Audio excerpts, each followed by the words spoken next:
On commence par quoi? Par l'Italie.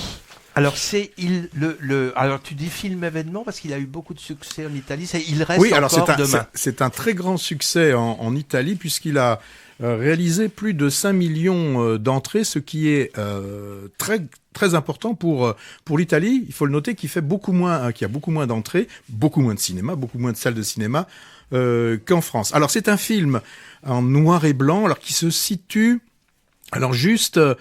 juste après la Seconde Guerre mondiale, puisqu'on est dans les années 46, 48, si je me trompe pas, et on est à Rome, on est à Rome. Alors là, on a une ville, il y avait le film de Rossellini, Rome, ville ouverte. Là, on est vraiment dans une Rome que l'on voit qui est partagée entre l'espoir qui naît de la libération et les difficultés matérielles engendrées par la guerre, qui vient donc juste de s'achever. Donc là, occupé par les forces oui, américaines. c'est ce que j'allais rajouter là. Justement, il y a quand même ce côté où on voit les GIs américains qui occupent, qui sont là et qui font des checkpoints. Alors, dans ce film, qu'est-ce qu'on a? On retrouve Delia. Alors, c'est une mère, 3 enfants. Alors, mariée à un homme très autoritaire. Et là, quand je dis très autoritaire, c'est surtout qu'il est très violent. Delia, dans son malheur, finalement, elle n'a qu'une seule amie, Marisa, une vendeuse de primeurs, et il y a qu'à côté d'elle qu'elle va pouvoir trouver un petit peu de réconfort. Bon, là, il va y avoir un événement important puisque la jeune fille qui doit avoir, qui est très jeune, qui a entre 16 et 18 ans, donc là, toute la famille est en émoi parce que la jeune fille, donc Marisa, va se fiancer. Voilà. Donc ça, c'est un petit peu pour situer le pitch. Et surtout, on va voir que Delia reçoit une mystérieuse lettre qui va donner tout son sens à ce titre énigmatique. Il reste encore demain. Donc, il reste encore demain. C'est une phrase dans le film qui est citée, mais je vous donnerai surtout pas la raison. Alors, essayez pour ce film de ne pas regarder et de lire tous les articles de journaux qui peuvent spoiler, qui peuvent dévoiler. Parce que moi, j'ai été étonné. Moi, je dévoilerai tout à l'heure. Ça m'étonnerait pas de toi. Alors, pourquoi ce film il a eu un tel succès? Je pense d'abord parce qu'il y a une interprétation qui est magnifique. Alors même si le rôle du mari est vraiment caricaturé, le reste de l'interprétation est magnifique. Alors, il faut noter que c'est la réalisatrice, donc qui s'appelle Paola Cortellesi, qui a réalisé le film et qui joue le rôle principal. Donc ça, le premier point, je pense que c'est cette interprétation. Le second point, il y a quand même dans ce film de l'humour qui par moment est assez féroce. Je pense au vieux qui dit à un moment donné non, il faut que tu arrêtes de taper ta femme parce que elle s'habitue. Et puis ça me dérange. Oui, et puis surtout que ça me fait du bruit. Donc il faut leur donner une volée de temps en temps, une bonne.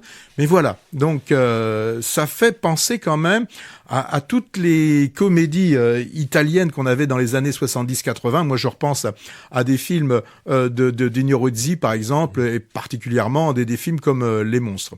Alors aussi, je pense qu'il a fait aussi le succès du film, c'est que c'est réalisé par une femme et que je pense que sa sensibilité au travers de ce film peut aussi bien parler aux personnes qui ont connu cette époque qu'à une plus jeune population et qui, au travers de ce film, peuvent comprendre le chemin parcouru par ces femmes qui, petit à petit, ont réussi quand même à se dégager de ce système patriarcal dans lequel étaient enfermés. Alors, il faut bien savoir que on voit là, on a une représentation de ce qui se passe en Italie, mais ne nous faisons pas d'illusions. En France, la situation était quasiment la même. Là, il se trouve que, on était à Rome et je pense que plus on descendait dans le sud, plus cette situation de patriarcat allait être marquée. Bon, donc...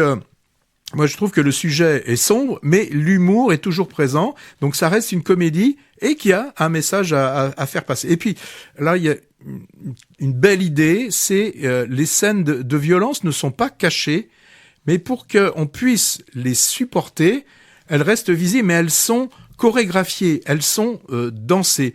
Donc on a une musique. Et en plus des musiques qui ne sont pas des musiques d'époque, hein, il y a pour certains moments, ça aussi j'ai trouvé ça très très intéressant. Et donc là dans ces scènes, les cris sont muets parce qu'on a une musique dansante qui vient se surajouter aux scènes que l'on peut voir. Donc on pourrait dire oui, c'est sûr que c'est une danse un peu macabre hein, quand on voit ça, mais je trouve que c'est une belle façon de pouvoir faire passer l'horreur. C'est comme avait pu faire passer dans la vie le film de qui se passait dans les camps. Oui, hein. D'accord. Oui. Donc pouvoir faire passer des choses aussi compliquées.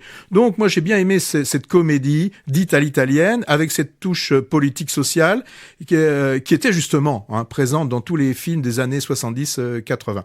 Donc j'espère que ce film aura autant de succès en France qu'il a pu en avoir en Italie. Donc je vous répète, ne vous laissez pas influencer. Allez voir le film et après vous pourrez aller regarder tout ce qui est dit sur ce film. Ouais, c'est vraiment un bel hommage à la sororité et à un moment important de l'histoire italienne. J'en dis pas plus. Même dire qu'il y a un twist final, c'est déjà trop, donc je le dirai pas. J'ai quand même trouvé le personnage du mari forcé au maximum. Donc pour moi, il perd un peu en crédibilité, tout comme le beau-père d'ailleurs. Bon, alors c'est vrai, elle marche sur les traces de la comédie italienne de la grande époque, comme tu l'as dit, avec ses personnages outrés.